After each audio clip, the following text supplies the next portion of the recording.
Assalamualaikum warahmatullahi wabarakatuh. Kembali saya Ika Wulandari menjumpai Anda. Semoga Anda semua yang menyaksikan video ini dalam keadaan baik-baik saja, dan kedepannya lagi kita akan menemui hal yang baik-baik juga. Kali ini ada pertanyaan yang ditulis oleh akun bernama Gea Delan. Isi pertanyaannya adalah, Kak mau tanya, kalau paspor itu harus dipegang agen ya Kak? Atau kita boleh pegang sendiri? Oke, yang jadi pertanyaannya adalah, kenapa agennya nahan paspor kita? Ya, biasanya agen itu akan menahan paspor seseorang jika orang itu kosongan, dia ilegal alias pendatang asing tanpa izin, dengan alasan katanya akan dibuatkan permit, padahal itu hanya tipu muslihat saja supaya paspornya bisa ada di tangan agen itu. Atau ada juga yang beralasan paspornya itu ditahan majikan, yaitu supaya menjadi jaminan agar kamu enggak kabur, supaya kamu nurut, diatur-atur karena kan paspor kamu ada di tangan dia nih. Ada lagi alasannya, supaya kamu melunasi hutang atau membayar uang transport agent itu yang sudah kamu pakai untuk datang ke Malaysia. Dan kalau mau dapat paspornya lagi, kamu harus nebus dengan sejumlah uang dan bermacam-macam lagi alasannya. Namun, apapun itu alasannya, tidak dibenarkan orang lain memegang atau menahan paspor kita. Karena ini penting untuk kita pahami bahwa paspor itu adalah dokumen negara. Paspor merupakan identitas diri kita sendiri yang harus dijaga baik-baik saat berada di luar negeri. Sama seperti KTP Indonesia kita. Apakah KTP kita dipegang orang lain?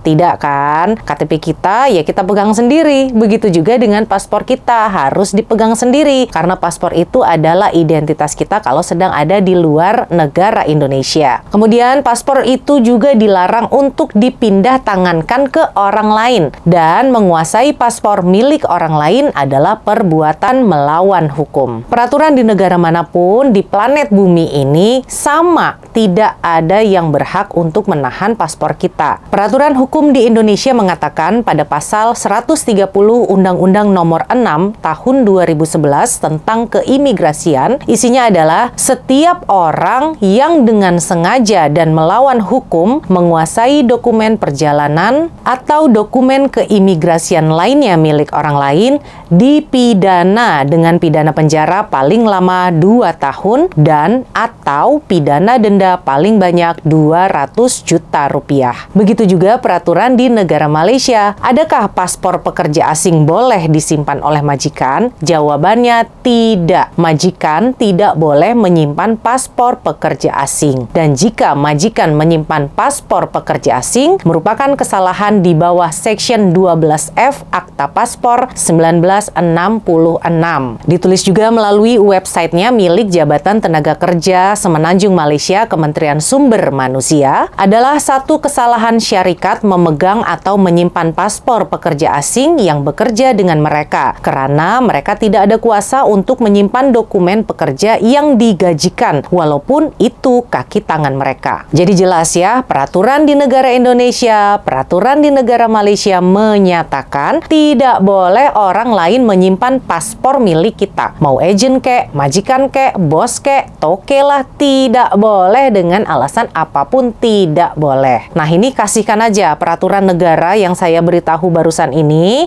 kepada agen atau majikannya. Tapi lagi-lagi jika kita adalah pekerja asing tanpa izin, mau melawan agen atau mau melawan yang majikan menahan paspor kita, pasti takut kan? Itulah salah satu konsekuensinya kalau kita kosongan. Mau minta paspor kita, ya pasti takut karena diancam akan dilaporkan ke polisi. Tapi kamu bisa mengancam balik karena agen atau majikan yang menahan paspor kamu itu juga bersalah. Mereka kesalahannya adalah melindungi kamu sebagai pekerja asing tanpa izin. Dua-duanya salah. Jadi kalau kamu diancam, ancam aja balik. Saya juga akan laporkan kamu ke polis. Ya udah, dua-duanya masuk aja penjara sama-sama. Pasti agen atau majikannya itu nggak mau kan masuk penjara. Dan kalau agen atau majikan kamu itu masih berkeras juga nggak mau kasih balik paspor kamu, atau malah kamu disuruh bayar sejumlah uang untuk nebus paspor kamu, buat aja SPLP, pakai KTP, lalu buat STO di immigration, bayar compound, lalu pulang ke Indonesia. Selesai urusannya. Jadi nggak usah pening-pening ya.